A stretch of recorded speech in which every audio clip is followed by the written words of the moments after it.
It was just a pink stuffed cat, soft, small, and ordinary. But when 3-year-old Madeleine McCann vanished, this toy became the most puzzling clue of all. Why was her beloved cuddle cat left behind on the bed? Was it a forgotten comfort or a staged piece of evidence? Tonight we dive into the mystery of the toy that became the silent witness in one of the world's most haunting cases. The disappearance of Madeleine McCann has haunted the world for years. Countless theories, endless searches, and global headlines all ask the same question. What really happened to the 3-year-old girl on that night in Portugal? Yet through the noise and speculation, one small object may have quietly carried the answer all along. A soft, pink, stuffed toy known as Cuddle Cat. At first glance, it seemed harmless, a child's comfort object. Madeleine held it every night as she drifted to sleep, clutching it tightly as only a child can. But weeks after she vanished, investigators began to see the toy differently. Its role shifted from symbol of innocence to the center of suspicion, a silent witness that might have recorded a terrible truth. From the very first days after Madeleine disappeared on May 3, 2007, her mother, Kate McCann, carried Cuddle Cat everywhere. Cameras showed her gripping it during press conferences, pressing it close during interviews, almost as if the toy itself kept her daughter alive in memory. To the public, it was heartbreaking, a devastated mother clinging to her child's last possession. To detectives, it soon became something else, potential evidence. The turning point came in July 2007, when British cadaver dogs were flown to Portugal. Eddie, trained to detect the scent of human remains, and another dog specialized in finding traces of blood, were released to examine the McCann's belongings. When Eddie reached Cuddle Cat, by then resting in the family's second apartment, his reaction was immediate. He barked, pawed, and sat, the unmistakable signals that he had picked up the odor of death. This was not inside apartment 5A, the place where Madeleine was last seen, but in a completely different location the family had moved to weeks later. Still, according to Eddie, the stuffed animal carried the smell of a human corpse. The shock did not end there.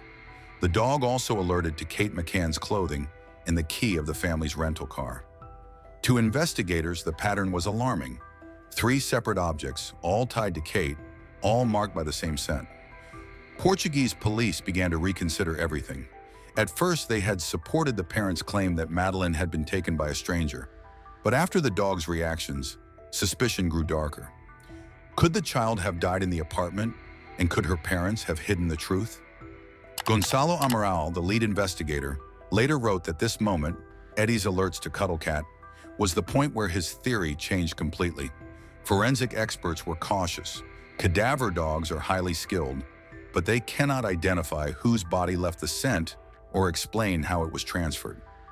Still, Eddie's record was exceptional. He had solved many past cases with accuracy, so his signals could not be ignored. The logical explanation was grim. If Cuddle Cat carried the odor, it had likely been in contact with Madeleine after her death.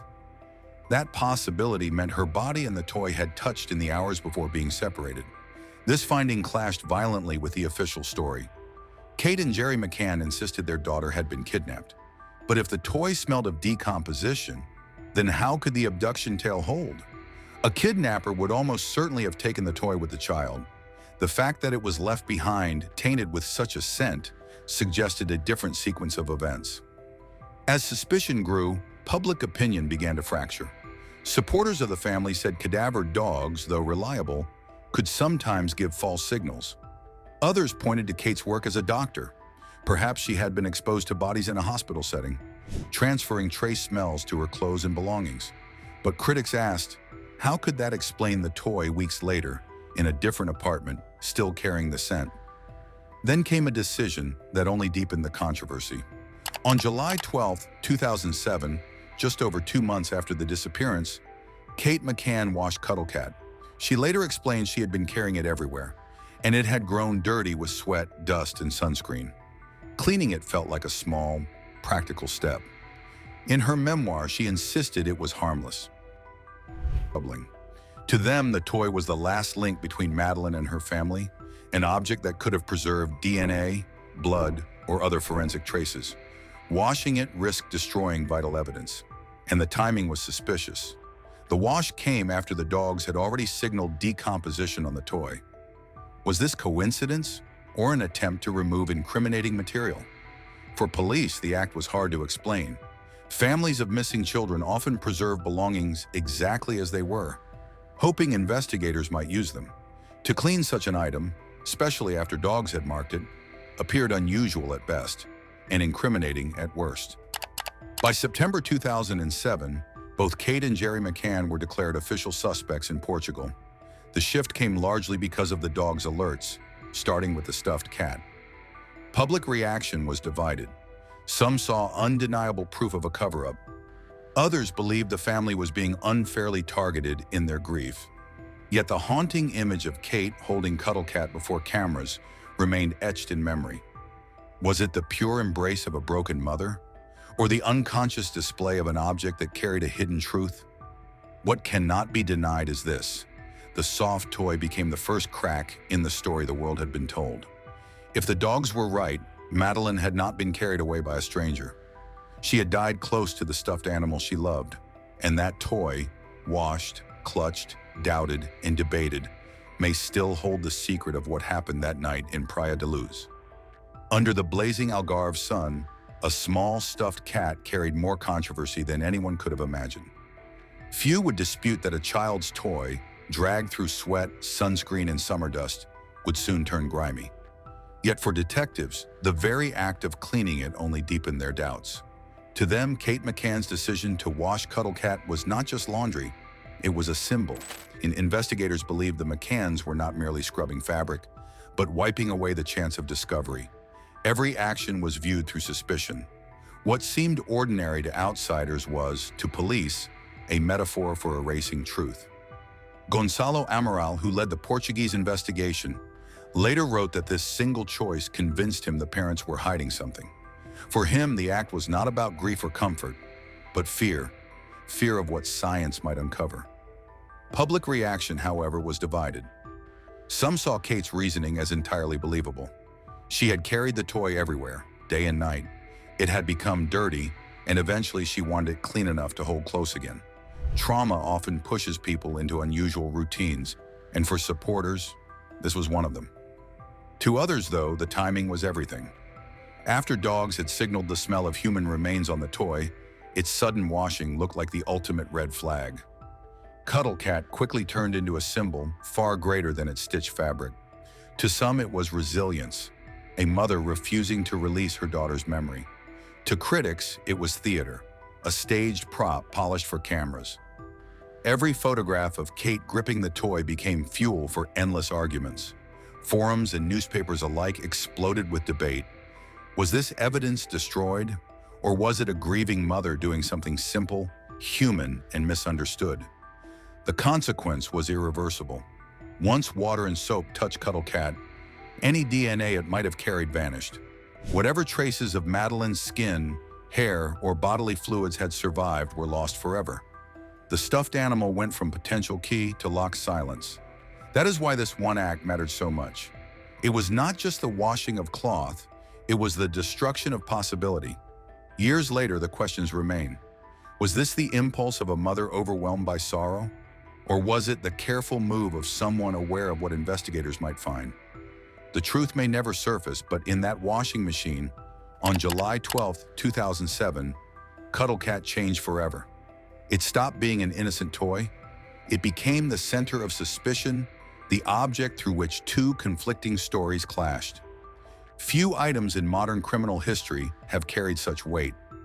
This one pink stuffed cat has been examined by detectives, journalists, and amateur sleuths for nearly 2 decades. Was it evidence of a hidden crime, a cover-up prop, or simply a beloved reminder of a missing child?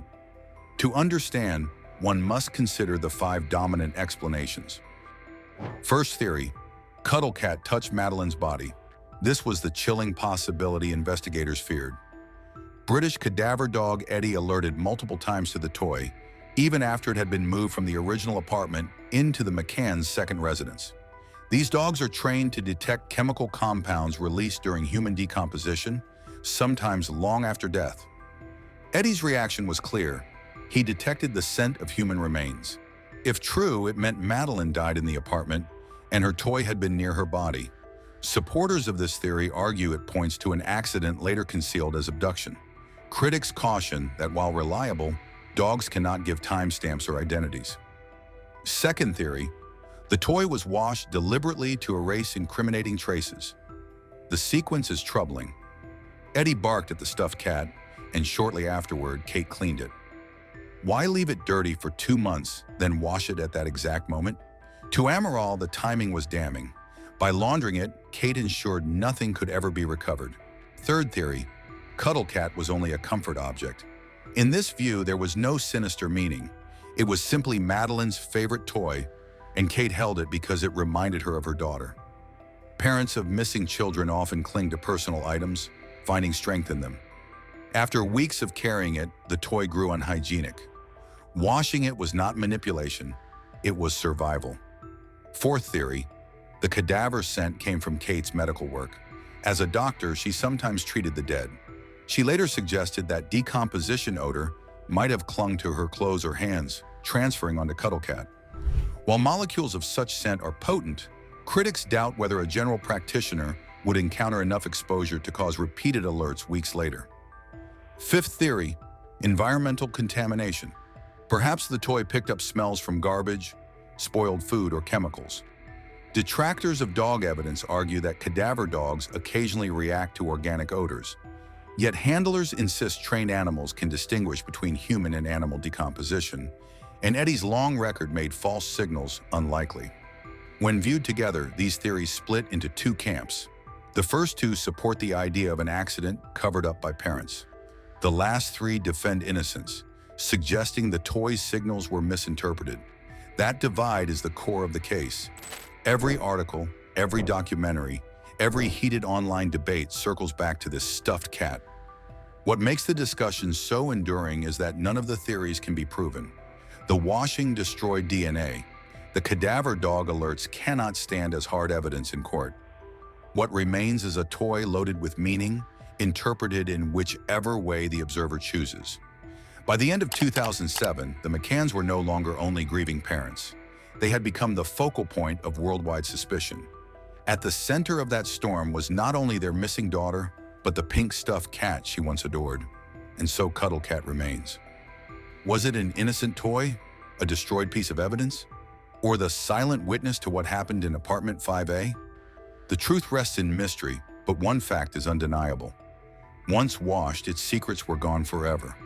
When questions rose about Madeleine's disappearance, even the smallest detail divided opinions. At the center of it all sat Cuddle Cat, the pink toy that Kate McCann carried everywhere. In her memoir, Kate explained that the stuffed animal had become her constant companion at interviews, vigils, and in quiet moments of grief. Over weeks in Portugal's heat, it grew stained with sunscreen, dust, and sweat. She insisted washing it in July was nothing sinister, only an attempt to keep it clean, the same way one would wash a pillowcase. For Kate, it was an act of sanity during chaos, but for many watching, the timing was suspicious. Why wash it 2 months after Madeleine vanished? Why not preserve it untouched in case investigators needed it for testing? To detectives, that choice looked troubling, and it became a point of fierce debate.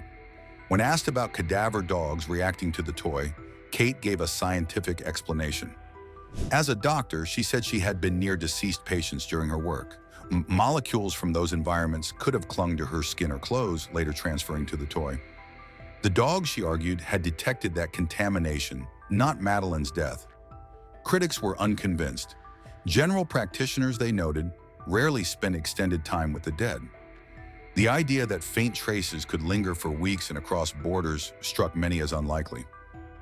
Jerry McCann leaned on common sense rather than science. He pointed out that Kate had carried Cuddle Cat openly in front of cameras worldwide. Would guilty parents flaunt something incriminating? To him, the visibility of the toy was proof of innocence. Yet others saw it differently. Some felt Kate's public displays were genuine heartbreak. Others thought it was staged emotion meant to sway perception. Every explanation split audiences further. Washing the toy might be a desperate mother's attempt to cling to order, or a calculated move to destroy evidence. Claiming contamination might be grounded in science, or simply an excuse. Holding Cuddle Cat in public might reflect grief or performance. Nothing was neutral anymore. Kate later admitted she was stunned by the scrutiny. To her, washing a toy had turned into people believing she was capable of murder. Investigators like Gonzalo Amaral, however, saw her justifications as dishonest. Supporters viewed them as the raw defense of devastated parents under attack. Opponents called them clever excuses. The divide only grew. Cuddle Cat itself became more than fabric and stuffing. It became a mirror, reflecting whatever the observer already believed. For some, it was a symbol of innocence, a child's last comfort clung to by a grieving mother. For others, it was evidence of staging, a prop placed to support a story. In the end, the toy carried no clear answers. Forensic tests proved inconclusive, and the cadaver dog's reaction could not stand as proof. Science offered no verdict, and suspicion remained. Cuddle Cat stayed on the bed, silent, waiting, forever part of a mystery that refused to resolve. In the search for answers about Madeleine McCann, even a child's toy became a riddle. Cuddle Cat, a small pink stuffed cat, was her closest companion. She was rarely seen without it. Family described her as inseparable from the toy, clutching it day and night. That is why its discovery in the holiday apartment, still resting on the bed, puzzled both police and public. If Madeleine had truly been carried away in fear or sleep, why was the toy left behind? Supporters of the abduction theory offered reasons. They said an intruder in a rush might not notice it. Perhaps Madeleine had been sleeping without holding it tightly, and the abductor simply failed to see it. Yet doubts remained. It seemed strange that the one thing she loved most would not have gone with her. To many, the toy looked less like something forgotten and more like something placed. Investigators began to imagine another possibility. What if Madeleine had not left the apartment alive? What if her parents staged a scene to suggest abduction? In that version, Cuddle Cat was left behind on purpose, a prop meant to imply she was taken from her bed. The open window and raised shutters added to the picture, but the toy itself contradicted the story. A child in distress would never be separated from such a trusted friend. This small detail soon carried heavy meaning. Cuddle Cat seemed to whisper, "She did not leave with me." It was not advanced forensics or complex science, but the simple logic of human behavior. Children cling to comfort. If she had been snatched, the toy would likely have gone too. Its quiet presence made investigators wonder if the scene had been adjusted to fit a different story. Later, cadaver dogs alerted to the toy, suggesting it had absorbed the scent of death. Supporters of the parents argued against this, saying contamination was possible, or that dogs are not flawless. Still, the alert only deepened suspicion. And when Kate McCann admitted she had washed the toy 2 months later, critics claimed she destroyed evidence. She insisted it was only dirty from daily handling, nothing more. But by then, trust had fractured. The media magnified everything. Early photographs of Kate holding Cuddle Cat painted her as a grieving mother clinging to her last link to her child. Soon, though, reporters questioned whether the toy was part of a strategy, a deliberate image crafted to win sympathy. Headlines shifted from compassion to accusation. One day, the toy was a symbol of loss. The next, it was evidence of guilt. Over time, Cuddle Cat became more than fabric. It became a mirror. To some, it proved the parents' innocence. To others, it proved their deceit. It was treated as both comfort and clue, both heartbreak and manipulation. And so, nearly 2 decades later, the stuffed cat still sits in the middle of the story. Pink, silent, and ordinary in any other setting, yet here, the most haunting witness of all. To this day, Cuddle Cat remains more than just fabric and stuffing. For some, it is a mother's last link to her missing child. For others, it's a chilling prop in a story full of contradictions. The toy doesn't speak, but maybe in its silence, it tells us everything. What do you believe? Was Cuddle Cat a forgotten comfort or the key to the truth? Let us know in the comments, and don't forget to subscribe for more true crime stories that will keep you thinking long after the video ends.